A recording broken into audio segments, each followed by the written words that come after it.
Okay, hello everyone, and welcome to yet another webinar on UK Reach. And this time it'll be the lead registration, focusing on lead registration and data sharing. I think data sharing is a topic which at least we've received a lot of questions about. So I think this will be a very topical webinar today.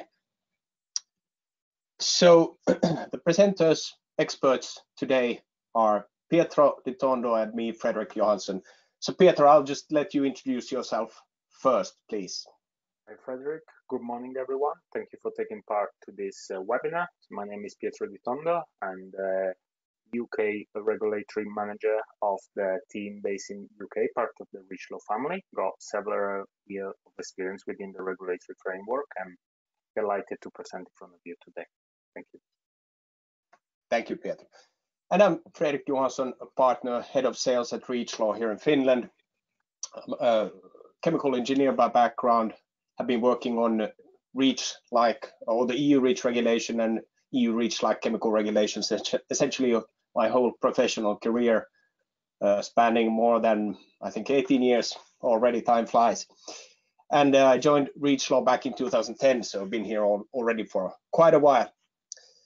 Okay, so let's dig in. We have a lot to go through today. So just some practical information regarding our training and the webinar today. So please, you can submit questions at any time using the chat box. And the questions you've sent in ahead of the webinar we'll answer at the end during the Q&A session. There will be no coffee break. Sorry for that. There's a copy-paste error. So we'll just run through the whole thing. You can, of course, feel free to have a coffee at your leisure. And this will be recorded, so you will be shared a recording later on. And actually, these recordings will be placed on YouTube nowadays. So you are welcome to join our YouTube channel. I'll just have a slide on that in just a few seconds also. So we have a fun-packed agenda for today. So we'll start off with a customary brief introduction to REACHLaw, who we are, what we do. And then Pietro will talk about UK Reach, just give you a quick overview. I think you all know the basics, but still it's good to just have a quick recap. Then Pietro will also look at the registrations under UK Reach, the current process, and then also touch upon this new registration approach that is still under discussion by the government and various stakeholders. Then I will take over and discuss and present the lead registration dossier and the process thereof, and also then go into the pièce de résistance, I guess, for this webinar, which is data sharing and related access. And then, of course, we'll just end with some conclusions before heading over to the Q&A at the end. So as we'll try to cap this at 1 hour, but please bear with us if it goes over. Probably will. There's a lot to discuss. So REACHLaw, who are we? So we provide chemical regulatory compliance services for EU REACH and EU REACH-like chemical regulations globally. So this nowadays, of course, also encompasses the Turkey KKD-IK regulation as well as UK REACH, which will be, of course, the topic of today's webinar. Around the corner, we then have India REACH, which is something that we will also provide services for. And then, for example, for Korea REACH, we provide, so K-REACH, we provide services through our partner located in South Korea. On top of that, of course, we do provide services for EU REACH and CLP, obviously. But that's where everything started, and it's still our core business, if you will. So just a quick show about our worldwide offices. So I'm located here in Finland, in Espoo, at the head office. My colleague Pietro is joining us from Manchester in the UK, where we have our UK-based office, where we also provide UK REACH-related services. On top of that, we have a small office in Brussels, a bigger one in Istanbul, and also a big one in India, New Delhi. All of these servicing local chemical regulatory topics. So for UK REACH, just a very quick recap of what we do for UK REACH. focusing only on that. So one of our key services, of course, to provide only representative services for UK REACH purposes, and we do this through our UK office, of course, which is REACHLaw UK Limited. So through that, we provide then, of course, a full set of services such as late downstream user import notifications, co-registrations, lead registrations, deferred registrations for those who can't benefit from these transitional registration timelines, which Pietro will touch upon. Then, of course, the inquiry is part of this process. So that's something that we'll also provide services for, as well as the more demanding, as mentioned, the lead registration work, but also authorization related to consultancy and training, obviously. So we will really specialize in chemical compliance and sustainability. So that's really what we do and what we've done most of our existence. And as mentioned in the beginning, we do have a YouTube channel where you will find these webinars and the recordings thereof placed henceforth, and then you will already find quite a lot of our webinar recordings that we've done in the past, and as well as dedicated material for our YouTube channel, so REACHLaw Talks. Please have a look, and if you like it, please subscribe and even give a thumbs up if you like the content. As customary, also, we just want to give you a quick recap of where we are with the different global regulations, chemical regulations, that is, and the updates thereof. So essentially what's happening next. So for India REACH, we're looking to have that enter into force fairly soon, and that will implement then a slew of new requirements for chemicals placed on the Indian market in a very similar fashion as EU REACH and UK REACH.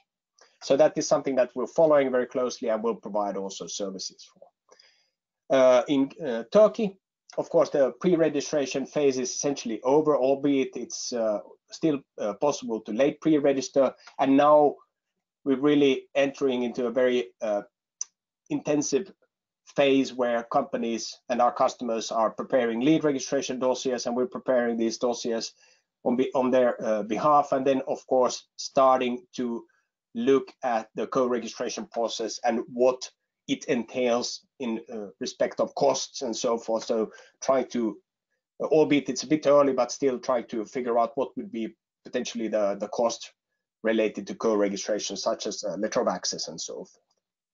So the deadline for registration is end of December next year. So that deadline is closing fast, and it will not be postponed. That is the latest information we have.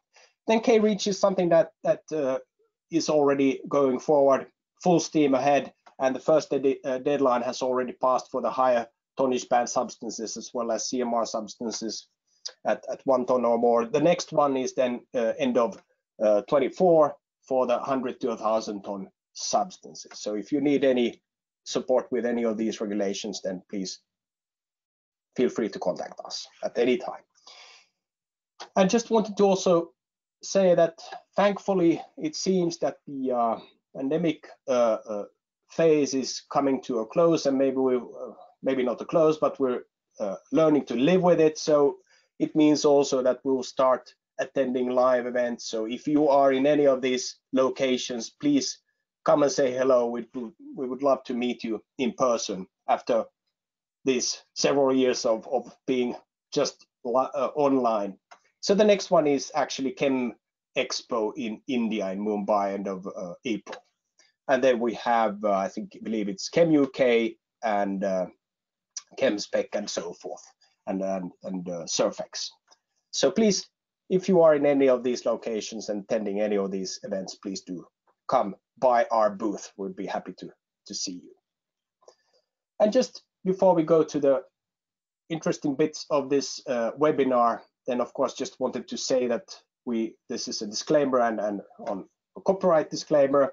So of course any actions you may take based on this presentation is of course under your own responsibility. So we will accept essentially no liabilities for the contents that we have. So if you need specific support, please contact us directly, and then we can provide specific advice to you. Okay, that concludes the introductory part. I will hand over now to Pietro, just to conserve a bit of the bandwidth for our customers, maybe in Asia and so forth. We will just switch off the camera for now and turn it back on for the Q&A. So Pietro, please, the show is yours, and just tell me when to change slides. Will do. Thank you, Freddie, and again, everyone. So before we focus on the lead registration and data sharing, let's set a bit of a scene, making sure that we just go through a quick overview of UK Reach to remind you what it is and how it's been implemented. So next slide, please. So first of all, UK Reach came into force on the 1st of January 2021. What is UK Reach? So essentially, UK Reach is EU Reach in structure and principle.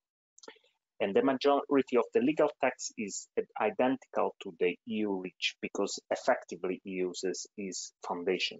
Therefore, EU Reach is defined as EU Reach as it was on the 31st of December 2020, plus the statutory instrument and minor amendment to this that took place throughout the months from its implementation. As of yet, there is no official consolidated version, but the authorities do recognize the need for one, and we are keeping an eye for when this will be released to the public. Next slide, please. So the main requirements of UK Reach are the same as EU Reach, and according to the current legal text, actions such as registration, authorization, restriction follow exactly the same process. The tonnage ban requirement remained the same as it was implemented with EU Reach, but this will also change, as we will say in further slides. The deadline indicated in the slides are the original one, which were extended to the UK Reach by the registrant holder, and for those registration following the submission of a downstream user import notification. Next slide. So the consequence of the implementation of a UK Reach surround the legal roles. So these are for manufacturer, importer, downstream user, and distributor. So we divided this into two different areas. What happened before the 1st of January 2021 and what is happening from that date onwards. So GB manufacturer and the EU Reach become GB manufacturer and the UK Reach. GB importer sourcing from a non-European country, European Economic Area or Northern Ireland, are still GB importer and the UK Reach. GB downstream user and GB distributor sourcing chemicals from outside Europe included, and now become a GB importer and the UK Reach. So GB importer must be covered by a UK Reach registration. Next slide. So under the article of UK Reach, Article 127E and 127EA, the UK transitional measure, including downstream user import notification, apply to substances that were on an active trade during the 2019 and 2020 and any annual volume. For this reason, the substances are considered to be under existing supply. GB importers and only representative can perform the necessary action to submit a downstream user import notification. Company covered by an EU Reach only representative (OA) are considered downstream users or distributor. If substances were actively imported into GB covered by a European OA, a UK OA can be appointed to submit the downstream user in order to maintain the same obligation. The most important thing is that the importer must be able to show active trade, even if importing from a different supplier. In other cases, everything similar to what happened with the normal EU Reach, you must first inquire and then register before placing the substance on the market. Next slide. Let's see what happened as far as authorities concerned. The HSE, Health and Safety Executive, are effectively the counterpart of ECHA as it happened in Europe. As far as the system used for registration, we have in UK comply with UK Reach, which is the analog of Reach IT. Next slide, please. So let's have a look at the current process of registration under UK Reach. So everyone is clear with this. So next slide. So the current registration, basically all manufacturer or importer substance as such or mixture must register when the tonnage is 1 ton or more per annum, unless they have grandfather registration or new registration. The tonnage band and the UK Reach are similar to EU Reach. These are 1 to 10, 10 to 100, 100 to 1,000, and more than 1,000. Similar annex applies. The registration types, we have 3 registrations. So we have full substance, on-site isolated intermediate, where a strictly controlled condition must apply, and then transported isolated intermediate, where strictly controlled condition must apply in the whole supply chain. This is very important. Joint submission at the same principle, so 1 substance per 1 registration. So we'll always have a lead registrant plus all the other co-registrants. The data sharing as cost sharing will be fair, transparent, and non-discriminatory, similar to what happened with Reach. It's very important, of course, to keep the process, the information up to date and perform new studies when and if required. So next slide, please. So in this slide, we basically summarize in a visual matter the process of a joint submission concept. So you got the co-registrant lead by a leader, which is the lead registrant, and then they submit the joint registration to the UK HSE at the specific tonnage band deadline, unless the other co-registrant will join at a later stage based on the use in the market or when they need the substance. Next slide. So in these slides, on the other end, we have put a bit of a timeline of what happened with UK Reach. So before placing the substance in the market, you always will have the non-existing supply substances when the transitional measure did not apply. So you always have to submit the registration before placing the substance in the market. So inquiry first and then registration. So then we have summarized all the deadlines applied under UK Reach. So the first deadline was the grandfathering deadline that is now passed. So this was on the 30th of April 2021 and was applicable only to GB-based EU Reach registration holder in order to allow them to transition the cost and the registration that they already performed at the time where UK was part of Europe. Then the second deadline that was on the 27th of October 2021 was the downstream user import notification. The deadline was set for the 27th, as I said, but the late downstream user import notification is still possible. This is applicable to the GB importers of substances from Europe, European Economic Area and Northern Ireland, and only representatives that will need the UK Reach register the substance at 1 ton or more. The window still open, so we do recommend that everyone submit the late downstream user import notification as soon as possible, because the window will close at any time. And this is the picture today. After this stage, we are looking into the 3 different registration deadlines per tonnage band. So we got 27th of October 2023 for the tonnage band highlighted in this picture.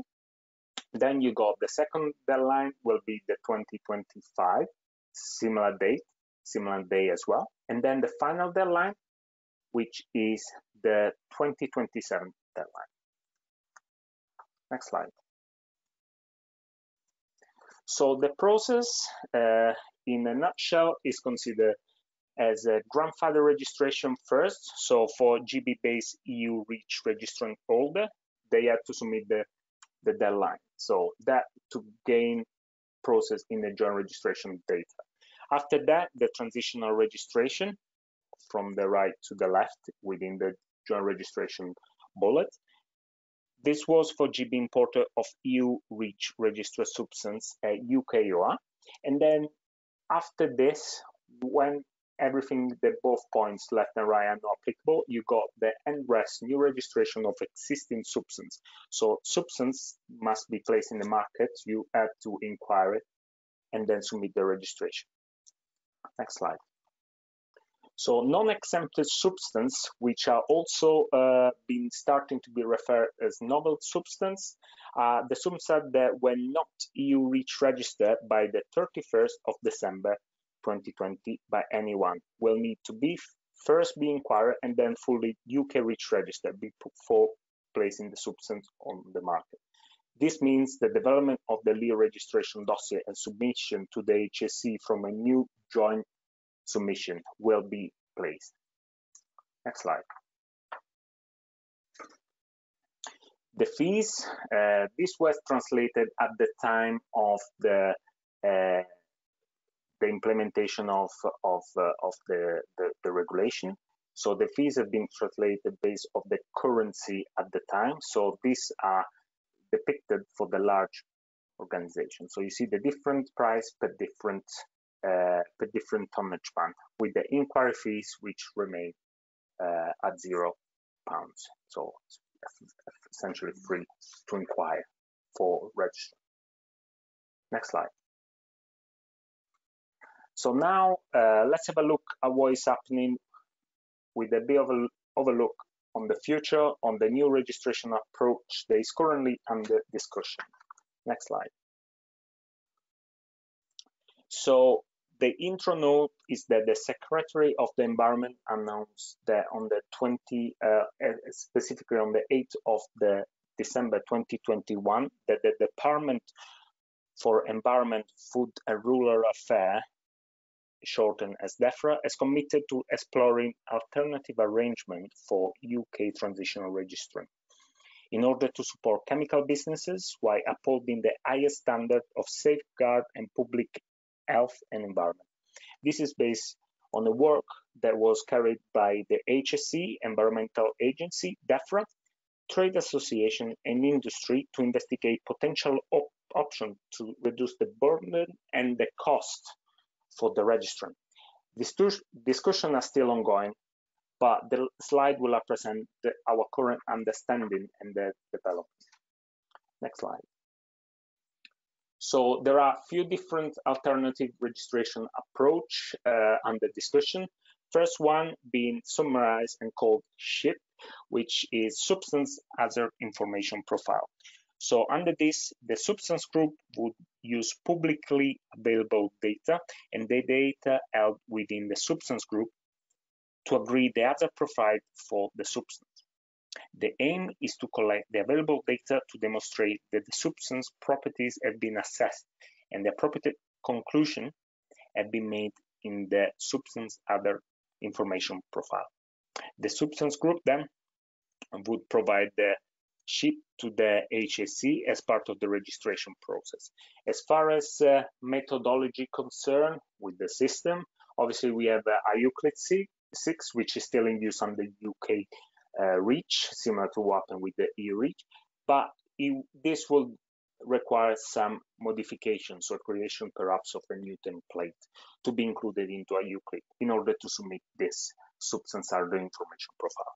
In summary, well, essentially this would be meaning to prepare the joint registration and then submit it to the lead registrant and then the lead registrant to submit it to the HSE. So this is like, will be lots of teamwork which they'll include in this potential approach. So let's have a look at the next slide.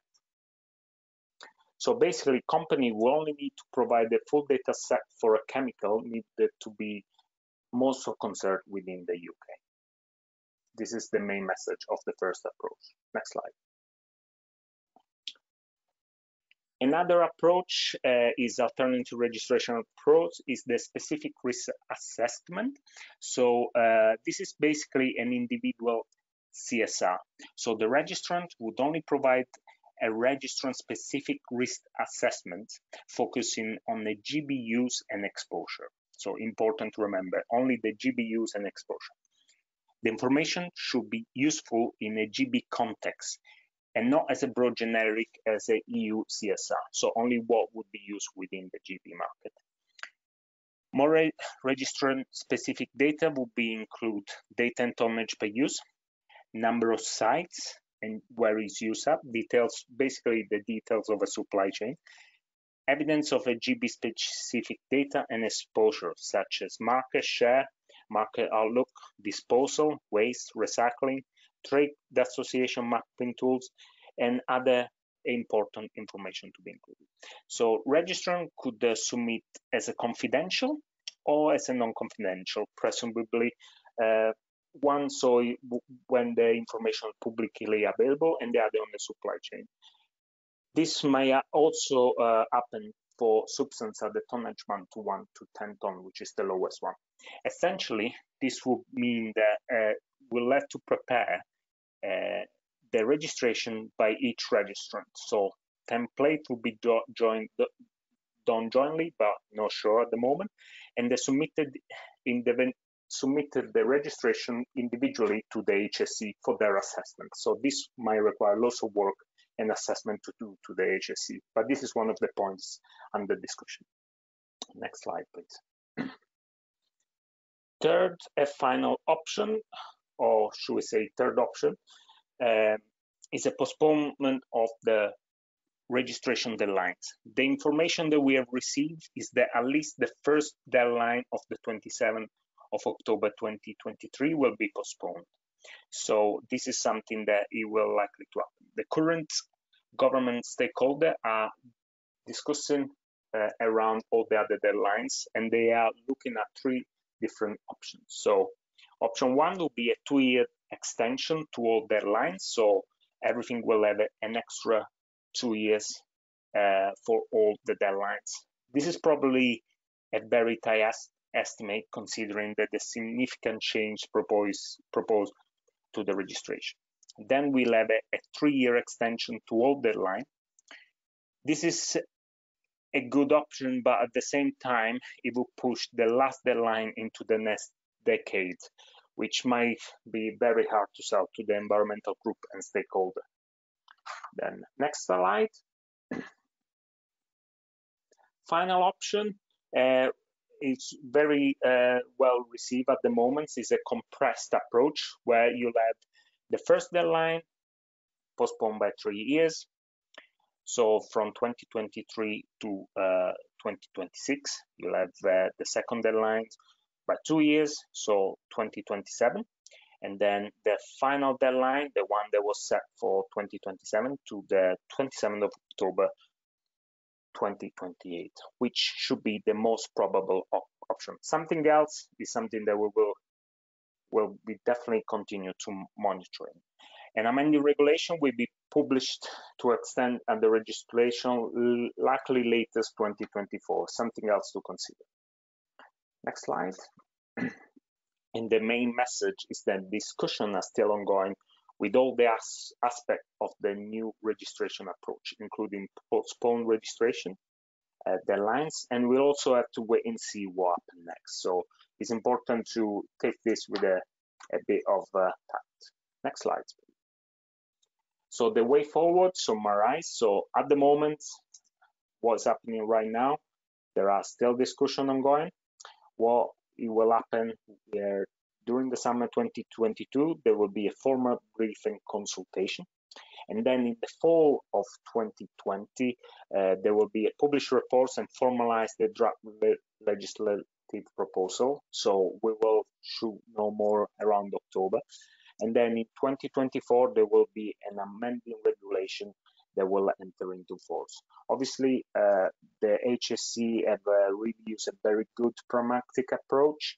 They want to make it fair for everyone. They want to make it right and amend it just one more time, and that's it. So we will have to see. But REACHLaw will continue to monitor this.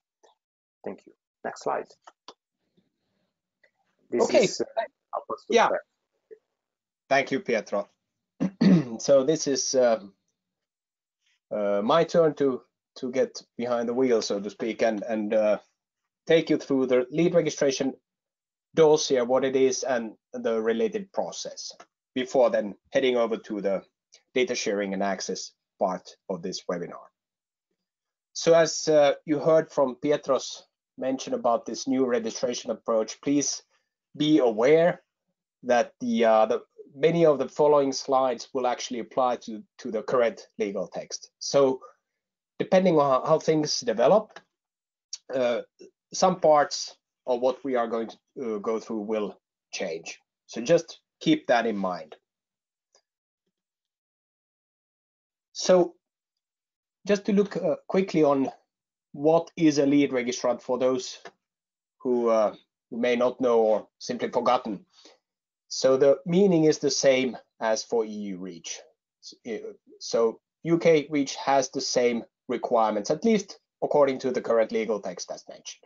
So the idea is that the lead registrant takes upon itself the responsibility to, of course, manage and lead this joint registration work and organize the work. So meaning that they do the work themselves, or maybe have experts participate in the dossier preparation process and the management of the joint submission and registration and so forth. And then also, of course, to collect and assemble all the data. So this means collecting information from all the potential registrants, and of course from potential third parties who are holders of information that is needed. Then eventually also share cost fairly, transparently, and non-discriminatorily. And this is done by issuing letters of access. And this will be actually the focus of this webinar in the next section, where we'll look at these. And of course, then compile and submit the lead dossier and keep it up to date. And of course, keep records of everything and be able to present these records upon request by the authorities, for example, or other stakeholders who take part in the process. So data requirements, we'll not go into in details here, just to mention that it has two parts essentially. So you include information about that is company specific, which you will see on the left-hand side. And then you will also, as part of the lead dossier, provide endpoint data pertaining to PhysChem, tox, ecotox endpoints. Then you will also need to provide a chemical safety report if the substance is registered at over 10 tons. So here we might have a change, as you learned from Pietro's discussion or section. And then compile everything, including appendices, and if need be, do further tests and provide testing proposals depending on the tests needed to satisfy the information requirements. And then, of course, put this all into a dossier and submit to the HSC through the comply with UK REACH IT system. So it's a lot. It contains a lot of information. However, this is about to change, as we've learned from Pietro's section. So, and I warning is that this is conjecture, speculative at this point in time, but as far as we have been able to piece information together based on very scarce information, I would see the process going forward more or less as you will see on the slide. So meaning that you have a substance that is subject to UK REACH registration requirement, and then you have to see whether your substance is of high concern to the UK or not.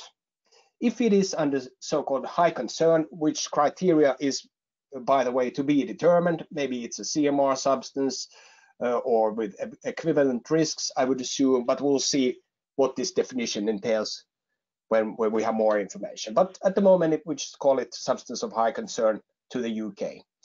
If this is the case for your substance, then the registration process will be according to the current legal text, according to EU REACH requirements. So the full data set is required as to be included in the dossier, as well as a chemical safety report for over 10 ton per year substances, obviously.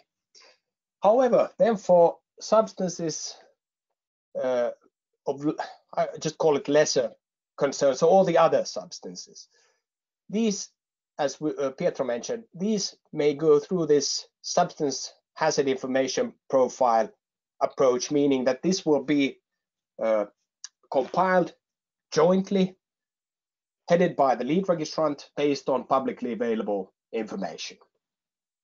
And this will be submitted to the agency. It will be essentially, to our understanding, if you will, a lead dossier, albeit it's called a SHIP.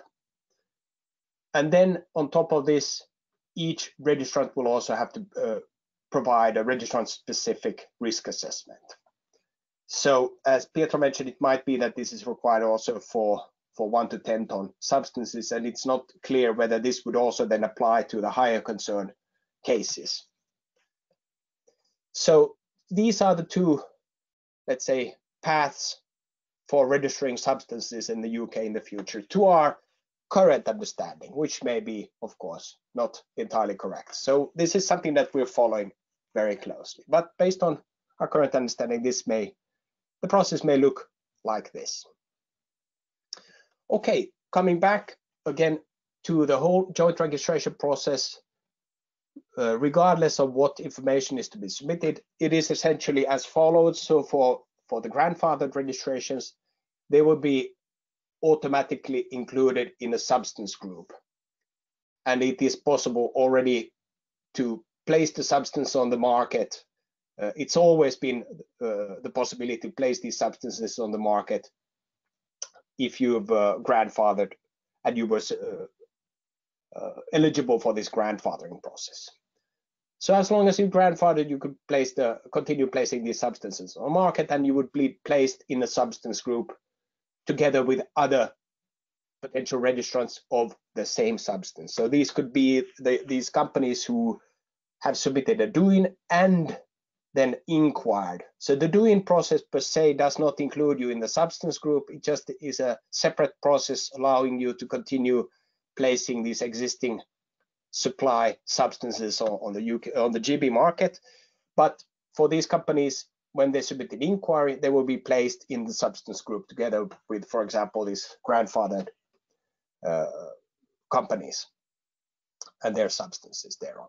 And then we have the third one is what also Pietro touched upon, are these NRES cases, so new registration of existing substance. So in these cases, of course, you cannot place it on the market before or until you have inquired and submitted this so-called deferred registration.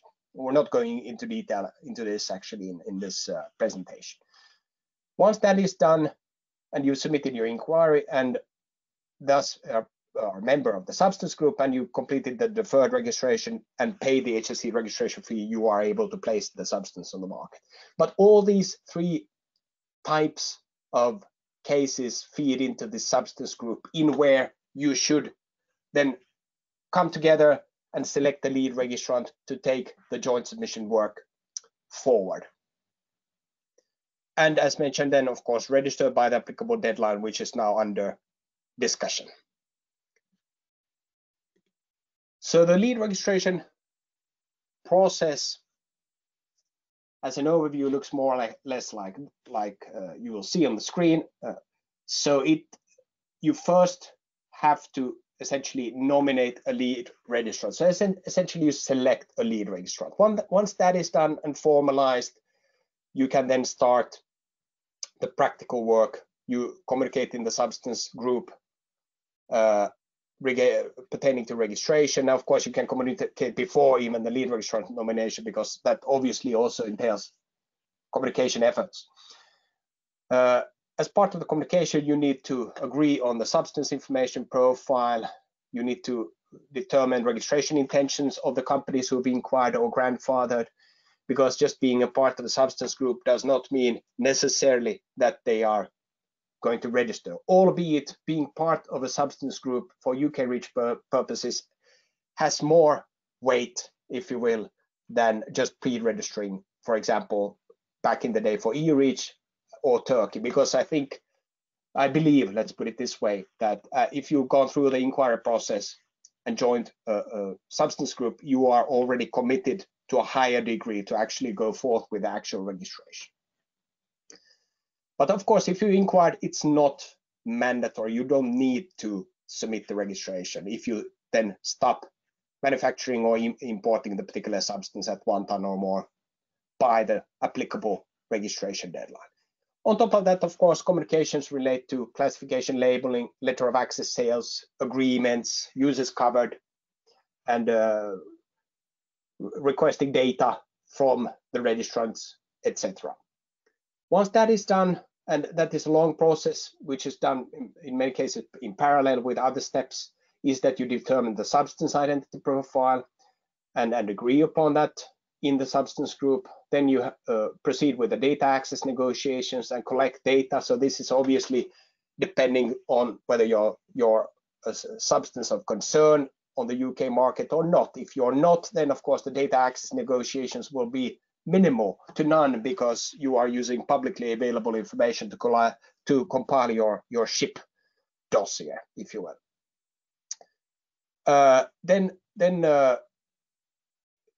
Because all the data is essentially already available from EU REACH purposes, it is good to have a review of the existing EU lead dossier, because you can utilize that to a very high degree for UK REACH purposes.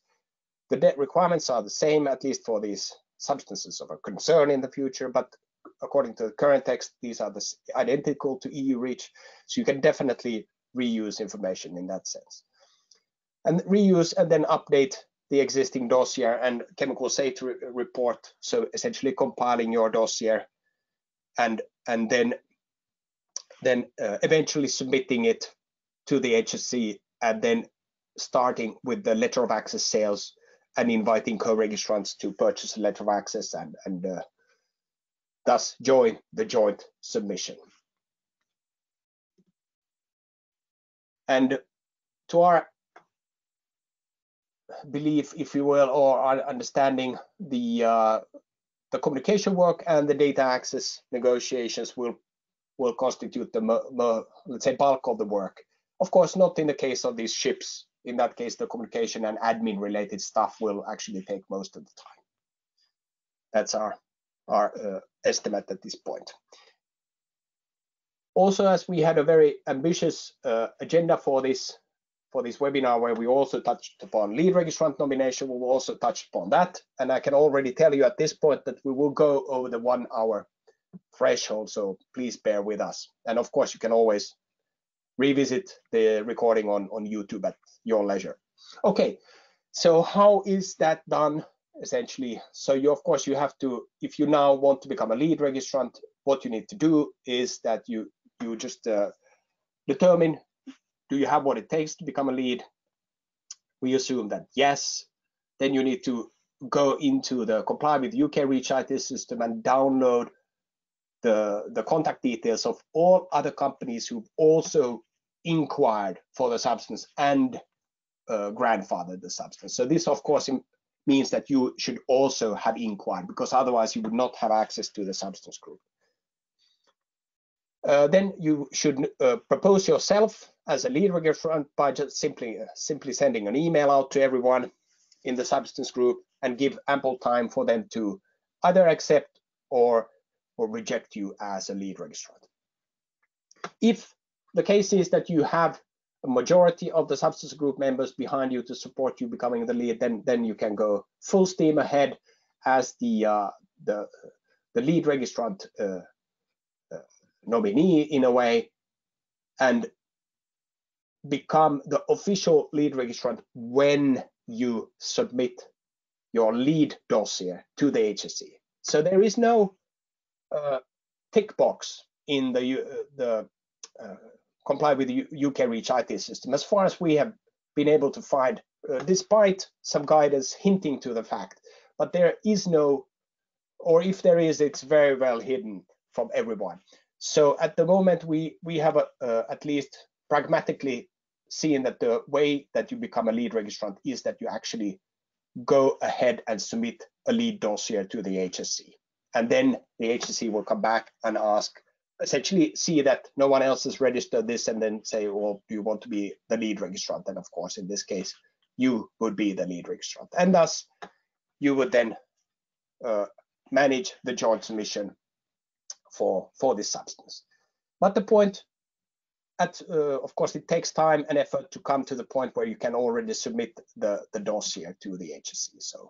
So it may be a longer process from when you actually get accepted as a lead before you actually become the lead officially. In other cases, of course, if you are rejected as a lead nominee, then of course someone else becomes the lead, and they take care of the lead registration process and manage the joint registration in the future. So looking at the lead registration dossier process, we can just this slide is simply for the purpose of providing some sort of quantitative visual example of what the different parts of the process, how much work it entails, and how much time it will take. So obviously data access negotiations we have assumed to be the highest. Again, if a ship is required and only required, then of course this will drop off and it will be very straightforward in that sense. And of course the data collection will also be much less. But then all the other processes actually are fairly minor in the case where we assume that the EU REACH lead registration dossier and data is available. So really the lead registration process at the end of the day for UK REACH is not that big a deal. In cases where the EU REACH lead dossier is available for this purpose. Also, of course, the substance group, the management and communication, of course, will take also quite a bit of effort, but all the other parts are fairly straightforward. So nothing to be scared of per se.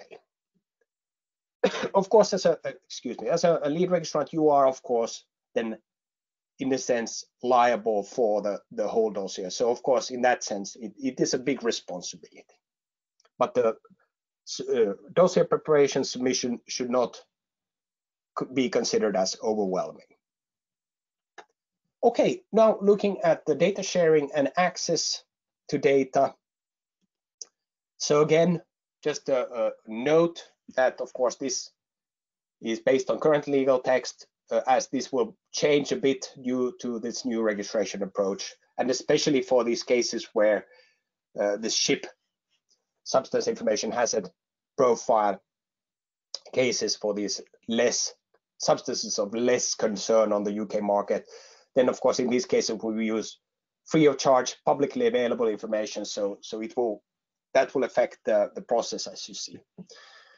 But in the cases where we need to still submit the full data, and for example, if you would for whatever reason need to now register the substance lead registrar, of course, then now you would have to satisfy the full data requirements as you see on the slide. So 7, 8, 9, 10, depending on the tonnage band of your substance. And of course, then provide a chemical safety report also. So physical, toxicological, and physical, chemical, toxicological, and ecotoxicological information. So a lot of endpoints to cover, especially in the higher tonnage band dossiers. Before, of course, you start doing anything in the sense of compiling a dossier with data that you need, of course, you need to be sure that you have legitimate access to this data to satisfy these requirements. And actually acquiring this legitimate access will be a key activity for all these cases except for these ship cases, if that is the way it turns out in the end. So there will be a lot of actors on the market who have access to data, and you may need to then contact to get this legitimate access for use in your UK lead registration dossier. In these cases, it's not enough to have a letter of access. You actually need to have a so-called letter to use, because you will be using that information in your lead dossier. Co-registrants apply for a letter of access, but when you are compiling a lead dossier, you need a letter to use, or sometimes that can be called something else. Usually data will be the most expensive component of the whole UK lead dossier, and that has been an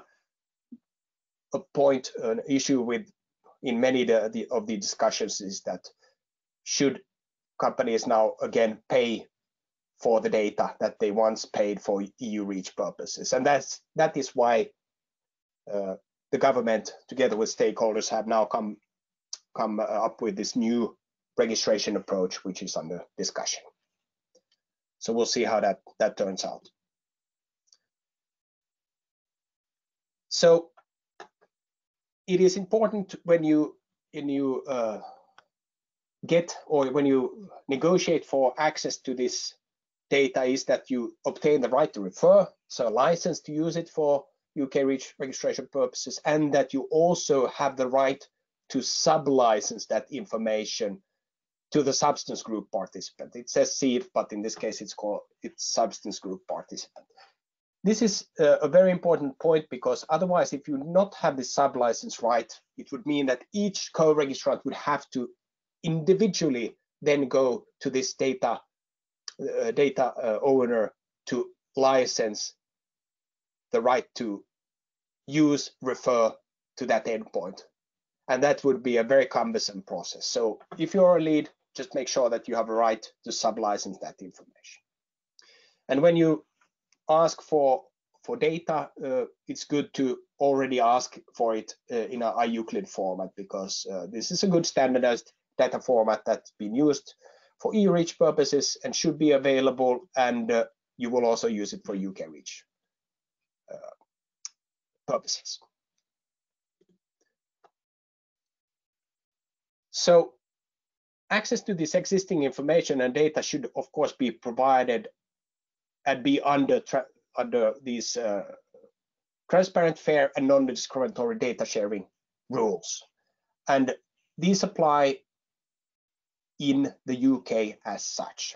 So no, it's not cross-border, because UK is its own jurisdiction, where UK REACH applies, and UK REACH does not apply outside of GB plus Northern Ireland to a certain part.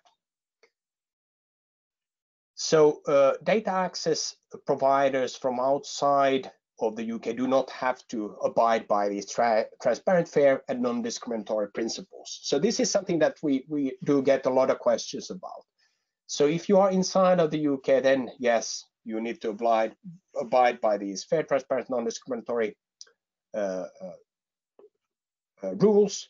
But if you are, for example, selling from the EU to UK, then this does not apply. It applies in the EU for EU purposes, but UK REACH is not an EU purpose. So essentially, you can ask anything for the data when you are selling it cross-border to the UK. Of course, we do not recommend that. We recommend providing a fair fee for the data to be used for UK REACH purposes.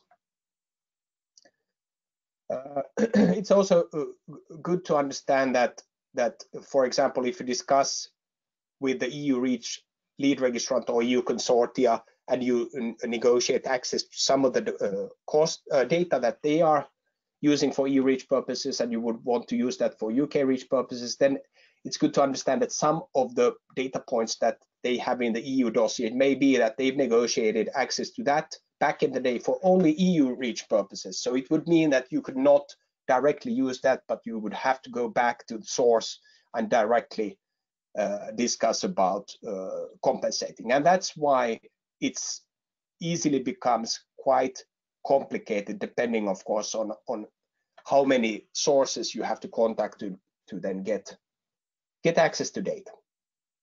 So it becomes complex fairly quickly. And this slide is just to show the different data holders, potential data holders, the playground, if you will, for data sharing and access thereof. So you can have your co-registrars in the UK who have data that you need. That's clear.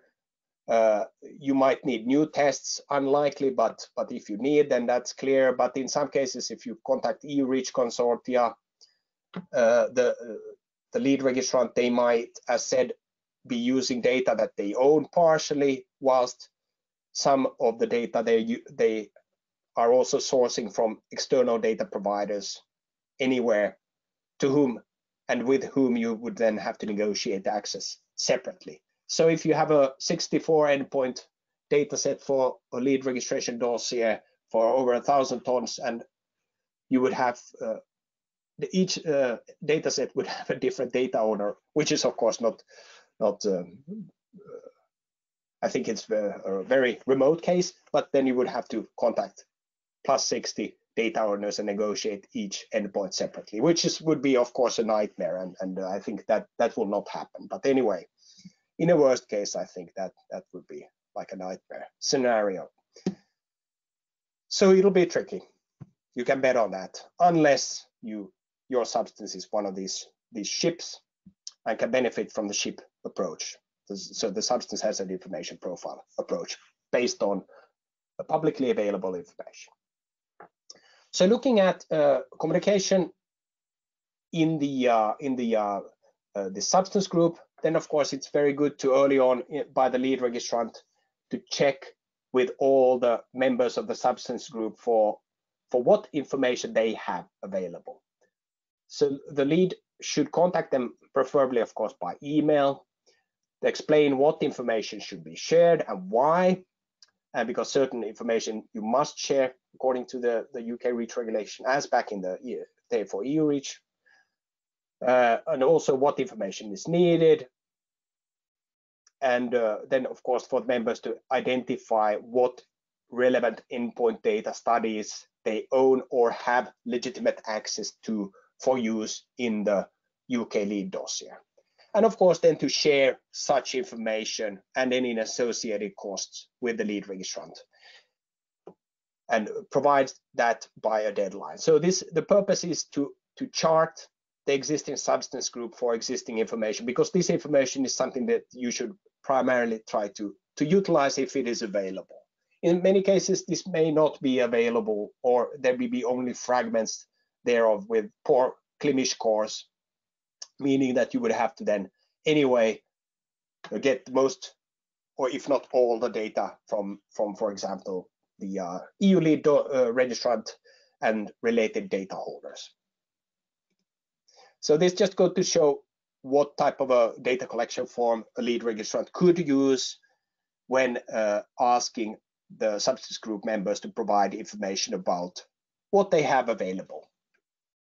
We'll not go into details here, just to show that this is what it looks like in some cases. Then once all the information is available, of course the lead needs to do a data gap analysis and determine what information they have and what is missing, and then try to hunt down the missing part of the information. So if you don't have information available based on this data gap analysis, then of course you have to find it somewhere else. So if there's no directly available for the substance in question, then you need to consider, is read across applicable? Can we do waive, for example, an endpoint saying that we don't need to provide this information because of these and that justifications? In some cases, can we use data that has been modeled by QSAR or similar types of solutions? Or then should we generate new information? And of course, the last one is typically the most expensive option, of course, depending on the study needed. The next slide is a bit of an eye exam. We'll not go into details. This just lists typical testing cost for lead dossiers. This is already a bit old, but I think it gives you an understanding of the quantity of the costs, if you will, for registering in, for example, 1 to 10 tons or 10 to 100 tons, if you would not have anything available. So 100,000, maybe around 100,000, maybe a bit more. Then for 10 to 100 tons, it can be easily over over 200,000 if you have to do a full set, which you would not, because you, in many cases, you can, for example, do exposure-based waiving and stuff. But just to show you that data and doing new studies costs, and this is what this slide shows. But it's good to understand that if you have EU registered, which in many cases you have, then of course you can already benefit from synergy effects based on the information that you've and what you've done for the EU REACH registration process. So if you are a member of a certain consortia, then they're extending the right to use EU REACH data for non-EU REACH purposes. This that we are already seeing. So in this case, it means that you could use the data already for your UK REACH registration purposes. So for that data, you would not have to pay again. When the lead registrant comes to you, for example, if you are a co-registrant and says that, okay, this is the letter of access, then you could say, well, hey, I own this data already, so I don't have to pay for this. Please recalculate the letter of access taking this into account. Or if you're the lead, then of course you do not have to pay yourself for that particular bit of data, albeit other members of the joint registration might have to. And of course, you might use some of the data, you may own some of the data yourself, so of course you do not have to pay for that again. You can also utilize information that you've prepared in your dossier for UK REACH purposes, because the dossier format is the same, Euclid 6. And of course, you can use company-specific information again, such as analytical information. And of course, you can leverage your learnings from EU REACH registration, because many of the technical aspects, at least based on the current legal text, are essentially identical to that of EU REACH. And this is actually to provide already an answer to one of the questions received ahead of this webinar. So a question on the 12-year rule. So how that essentially interprets between EU REACH and or functions between EU REACH and the UK REACH regulation. So maybe just as a recap, the period of data compensation under EU REACH and UK REACH also is 12 years. So it means that you need to pay for any and all data, share the costs for any and all data that is less than 12 years old. And this applies to study summaries submitted in the framework of the registration. So this is Article 25.3 of the EU REACH and UK REACH regulations. So it means that from the time when you submit that dossier, the timer starts ticking. So when you from time of submission, 12 years into the future, you can get compensated for the data, or you have to pay for the data depending on your stand. But if the time goes over 12 years, you do not have to pay anymore for that data. So compensation is not due for studies submitted more than 12 years before. So it means that, for example, if you submitted in 2010 for EU REACH purposes, and you submitted on the last day, essentially, so end of November. Actually, there seems to be only 30 days in November, if I recall. So sorry for that. But anyway, at the end of November, then you should be able to, in the EU, use this information free of charge by 1st of December this year. So that, according to my math at least, makes 12 years. So the 12-year rule only applies to data. Of course, there are other costs related to the joint registration and lead registration work, so that will be shareable costs nonetheless, so not everything is free. But the bummer here is, and this answers the question of one of the attendees, is that this 12-year rule does not apply between different legal jurisdictions. I could not at least understand how that could be possible. So it means that the 12-year rule applies in isolation in the UK and in isolation in the EU, and excuse me, in isolation, for example, in Turkey for KKD-AK purpose, not across borders. So this would not apply in the UK. You could not utilize EU data that is 12 years old or older than 12 years for UK REACH purposes free of charge, unless it's of course publicly available free data, but that you could use at any time already. Okay, so coming back, and again apologizing for going over time, please bear with us. And if you have to leave, please be aware that of course these will be available on our YouTube channel.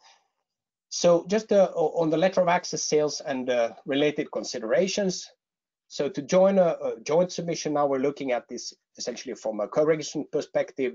This co-registrant must also obtain this legitimate access to the information. So it means that this co-registrant have to pay for their fair share of the work that has been done. So this encompasses data, it encompasses work done by the lead registrant on behalf of the joint submission. And this access that is provided to co-registrants to the joint submission has to happen, of course, again, also under fair, transparent, and non-discriminatory conditions. So the idea is that this mechanism is then for sharing the data and cost within a joint submission is usually it's used, or let's say a letter of access process is used to facilitate this mechanism of sharing data and cost, and providing this letter of access against a fair letter of access fee to all companies wishing to become a UK REACH co-registration for the same substance. Of course, this means that they would have to have inquired or grandfathered. So this letter of access, or this LOA, as you will see, is a term used to describe an agreement on the sharing of data and granting a right to refer to this data for registrants against a fee. So nothing is free, of course. And for the co-registrants, again, letter of accesses are typically the most expensive component of the whole co-registration process. Of course, in some cases, it might not be the case, but I would say typically that is the situation. So how is it provided? How does the lead then provide access to the co-registrant as part of the joint submission? Through this letter of access process, so the LOA process. So the lead registrant will then first, of course, communicate to all the potential co-registrants that the letter of access and related substance group agreement is available for whomever wants to join the joint submission. And then it is up to the co-registrants to, of course, accept the agreement, sign this substance group agreement. In Europe it's called, or EU it's called a SEEF agreement. Just call it the substance group, because in the UK it's called the substance group. And then they need to pay the letter of access. And the letter of access fee depends on the type of registration, typically a tonnage band, and what information you own yourself. So that will be deducted from the letter of access fee. And then once this is done, the lead registrant provides access to the joint submission through the comply with UK REACH IT system, and they will do it by accepting this co-registrant into the joint submission. And this is done in this comply with UK REACH IT system. And the lead registrant should do this as soon as a company has signed the agreements and paid the associated letter of access fees. And very quickly, just what is covered by a letter of access. So typically, of course, always included is information about the boundary composition. So essentially, what is the substance identity of the substance in question, identified uses, classification and labeling information, and such. Of course, it doesn't mean that you have to apply all of the uses. You can just have a subset, but your uses need to be identified. Then optional coverage, and this is good to understand that a chemical safety report is not by law needed to be provided by the lead registrant. Usually they are providing a template to be submitted then by the co-registrants themselves that are filling in the company specific information, but but it is not mandatory, albeit it's usually provided. And then also guidance of safe use is something that is optionally covered but not mandatory. So just be aware that when you buy a letter of access, know what you are buying, because you don't want to be in a situation where you need a CSR and it's not provided by the lead registrant as part of the joint registration, and then you suddenly find out that you have to do it yourself and you would need to register today. So that would not be a nice scenario.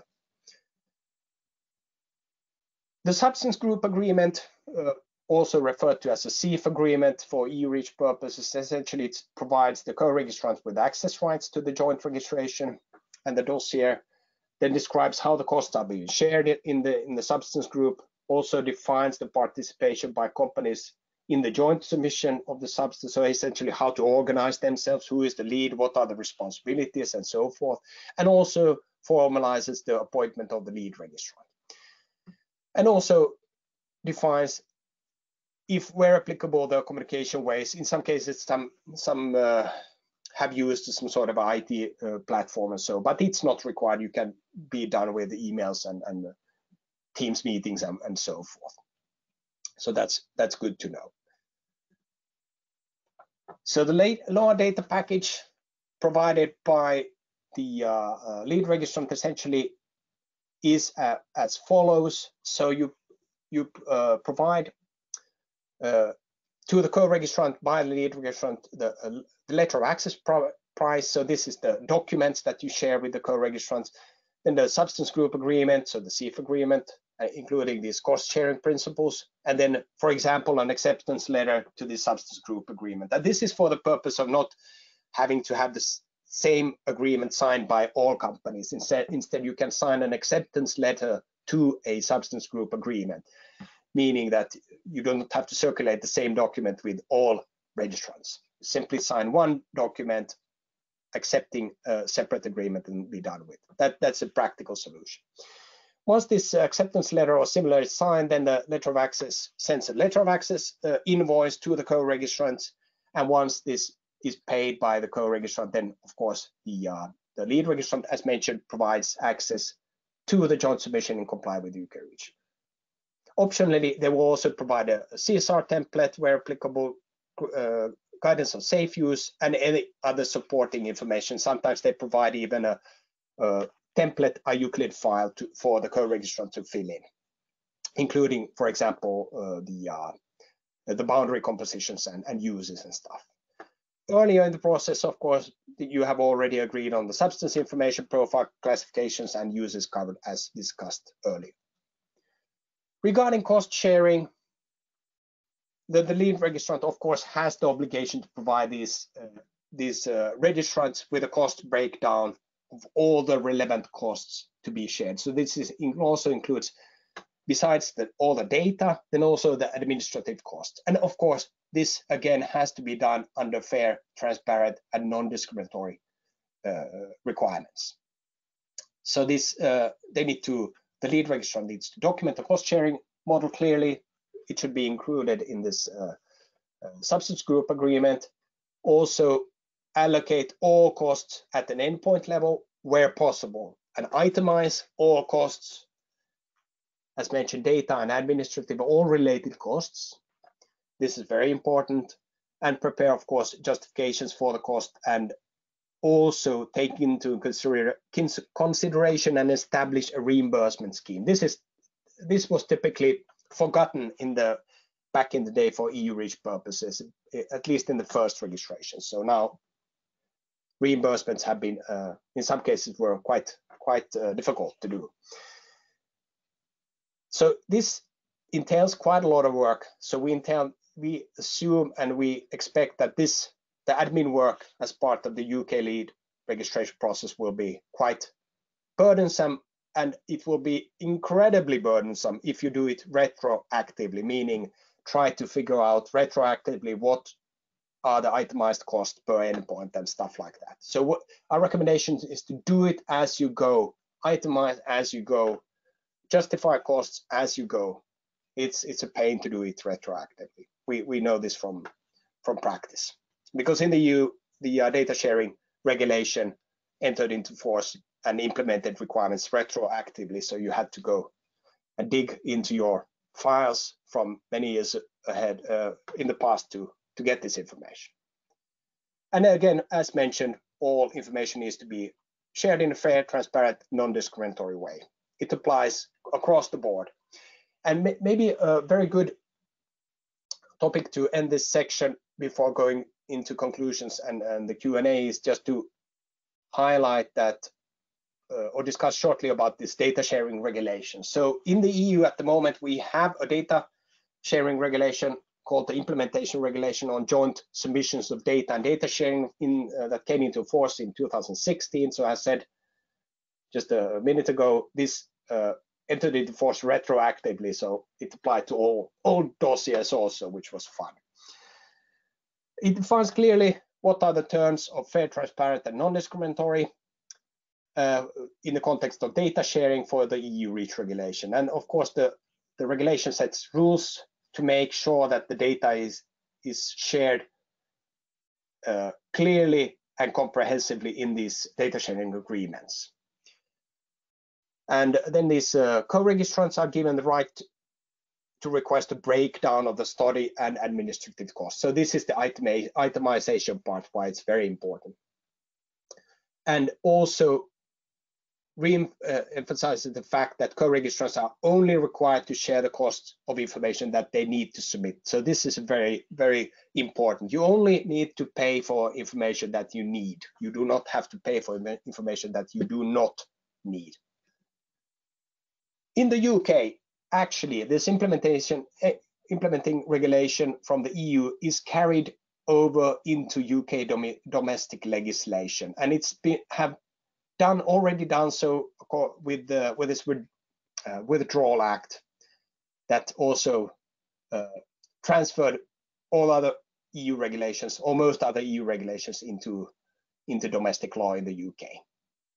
So you can actually find it in the legal text of the REACH, etc. regulation, or the statutory instrument. I will not go into details here, but you will find it there in Regulation 7 in accordance with Schedule 5. So if you are a lead registrant for UK REACH purposes, please be aware that you should already start itemizing each data and administrative costs, and try to do so on a study, so endpoint level. And of course, document everything and document the cost sharing model and include a reimbursement mechanism, and also consider future costs of the joint submission. This is something that it is difficult to look into the future, but you should try to guard against possible avenues of development and costs in these agreements. Because these costs, of course, also need to be shared fairly, transparently, and non-discriminatorily. So there will be future costs. You can bet on it, I would say. So this is our last slide before going into the conclusions. So this just shows you what it looks like in comply with UK REACH system when you are a lead registrant for a substance. In this case, it's been hidden the true identity of the substance just for confidentiality purposes. But you can see here that you have a registration number, you have the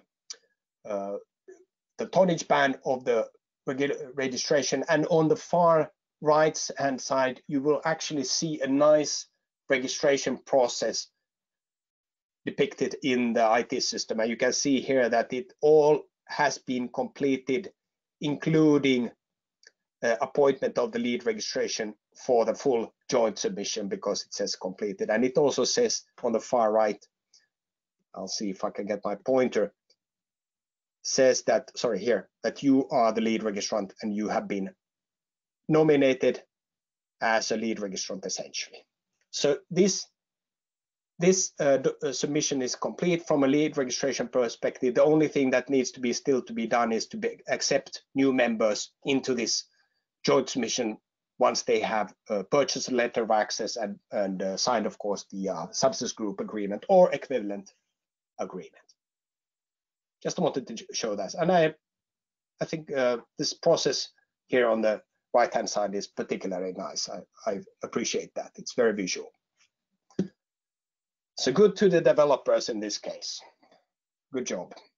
All right. Now, quick conclusions before going to the Q&A. And again, apologies for going over time. Also to my colleagues, I hope they didn't have any urgent meetings. So just to conclude, UK REACH entered into force, and there are these transitional deadlines, as mentioned in, that are applicable for registered substances, depending on the tonnage band and hazard of the substance in 2023, 25, or 27, end of October. However, this will be changed. And as Pietro mentioned, at least the first deadline will be postponed, and it will be postponed at least by 2 years. This we know with a high conviction already. What the new registration approach then entails for the other deadlines, that remains still to be seen. And we, of course, as Pietro mentioned, we're following this very closely. This also applies to the registration requirements, as it is also in flux. So as mentioned, you have these substances of special concern, if you will, for UK market, and those that are not. So they will have a different process. But generally, the joint submission must have a lead registrant, and co-registrants must become members of the joint submission once they've participated in sharing the costs of the joint submission work.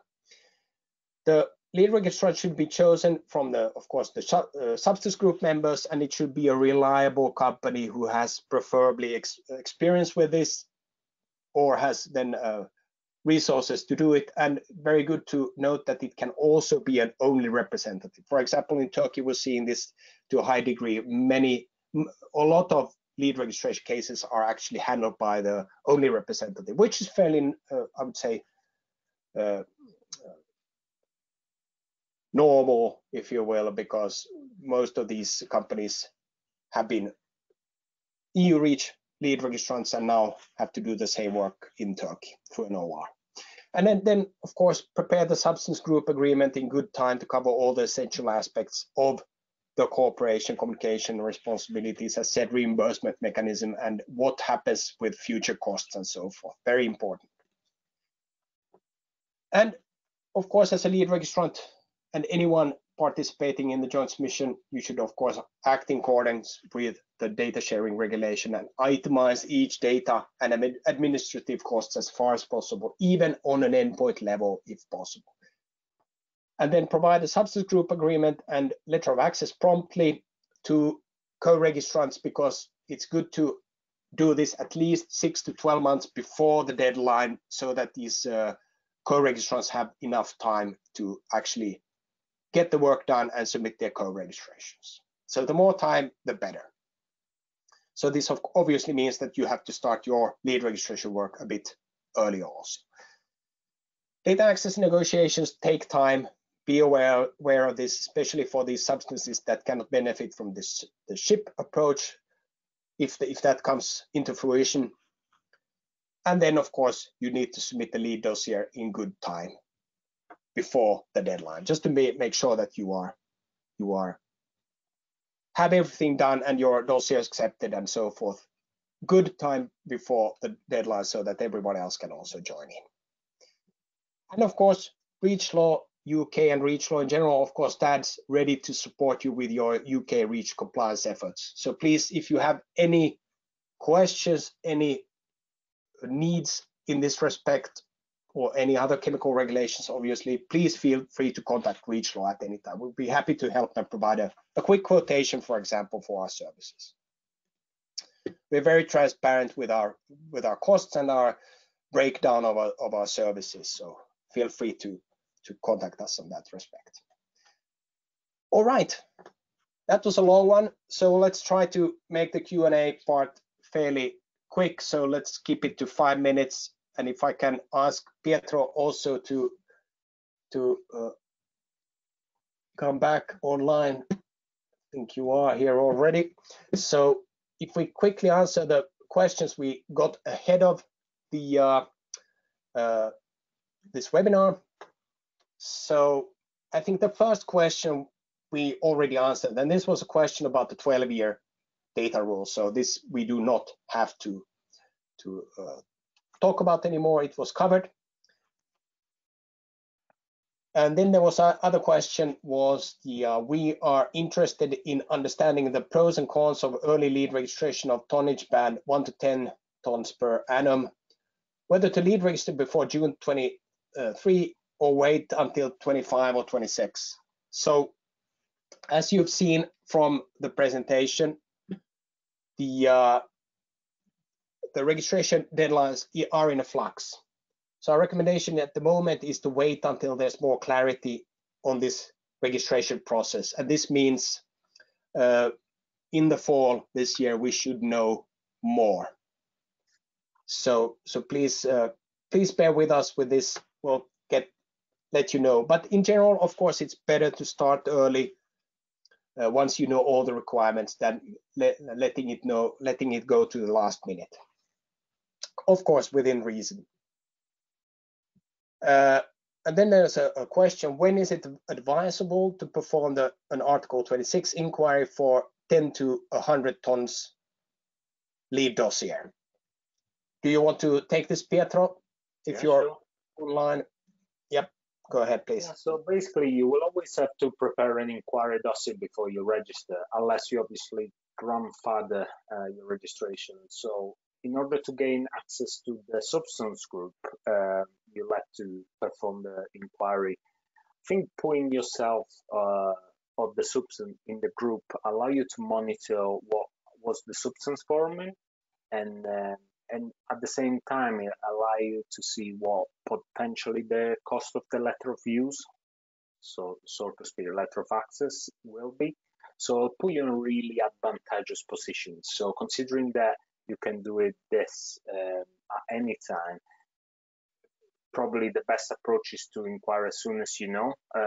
Specifically for the 10 to 100, you are within the next couple of years, unless obviously there'll be a delay. But sending an inquiry will definitely put you in a good position. So potentially that will be a good strategy, depending on your forecast on the substance. If you don't think you might actually need the substance to be fully registered, don't do the inquiry. But if you can see a future for the substance, I would say perform the inquiry.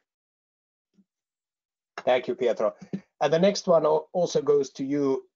So the question is, have you built an experience regarding the timelines, that is the answering time from the HSC when an inquiry is submitted, and likewise when the registration is submitted? So Pietro, do you want to take this? Absolutely. So yes, we have noticed the HSC actually have in the last couple of months actually given us an answer, more an indication. So the all inquiry for the process is within the aim to review the inquiry or submission within 10 working days. So for this, in most cases, I would not recommend you to chase the HSC, the authority, within 5 days. So allow 10 working days, if not more, and then you can go back at them with the inquiry submission on the submission ID that's been provided to you upon successful submission, and then they will get back to you. Everything depends on the volume of the current volume the HSC is dealing with, but 10 working days, this is what their aim is.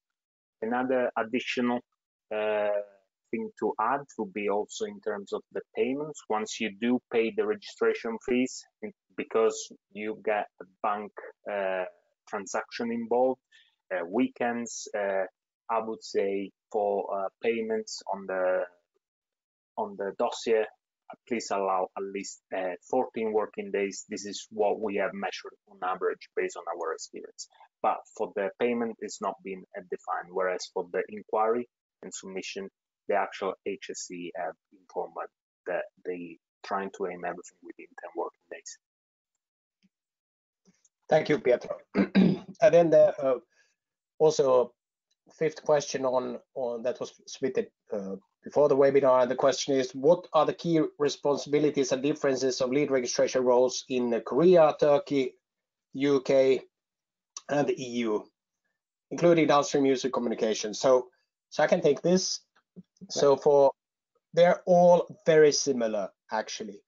Of course, there are technical differences between the practical implementation and timelines and stuff like that, and of course languages apparently, obviously, I mean, and in sometimes of course the IT systems and so forth. But other than that, you could say generally the requirements are more or less the same across the board. So all of these are very similar, and of course Turkey, the UK, and the EU are spitting images, copies, if you will, of each other. So they have, you could say, almost the same requirements. Albeit, of course, the UK is now deviating a bit from that, as we've learned with this new registration approach. So we're not going into details there further than that. If you need more information, I suggest you contact REACHLaw. And in the interest of time, I'll just take a few quick ones from the chat. I think we will prepare a Q&A document and share it with the participants, because we will not have time to go through all the questions, I think. Or we will not have. We've already way past our timeline here. So a quick question here to Pietro, to you. So there was a mention of, the question is, you called, Pietro, the new approach points SIP, CSR, and postponement as options, but I thought these were 3 strands. Could you clarify, please? So I think the and Pietro, sorry. I can actually take this one. So okay, indeed, these are not different options. These are strands. So maybe maybe the option name was not good, but these are, yes, different implementations. So some substances go through this ship. Some will have this individual CSR, or most of them apparently, and then some may have this old approach because they are substances of concern on the UK market. So indeed, these are different parallel processes. The deadline is then up to debate. So what will be the actual implementation in the end? Will it be +3 years, +2 years, or compressed, or something else? So but as mentioned during the presentation, we know that it will, at least the first one, will be postponed by 2 years. This is, I would say, public knowledge by this time already, and this we've heard many times. So we would say that it is fairly how do you say, good chance that will happen. So maybe just a quick last question, because I see that there are several questions on the same topic, and I will take this, Pietro, as being the last questions. And sorry for the other participants who shared a question. We will come back to you in a Q&A documents. Your question will be answered. So the final question is, what happens if no lead registrant comes forward for a substance? There were different variations of the same question. So in that case, of course, then there will be no joint submission, and you cannot place that particular substance on the GB market at 1 ton or more past the registration deadline. So in those cases, I would just recommend the person or company who hates becoming a lead registrant the least becomes the lead registrant, because you have to have one if you're going to go forward with the registration. So toss a coin, for example, if nothing else. But that's a reluctant position to have in some cases, but someone has to take it to go forward.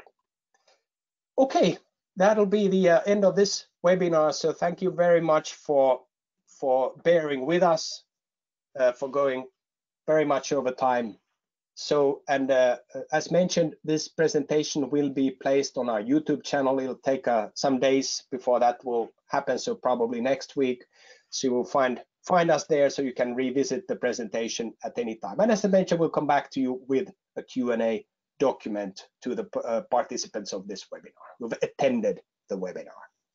So thank you very much for your attention, and be safe.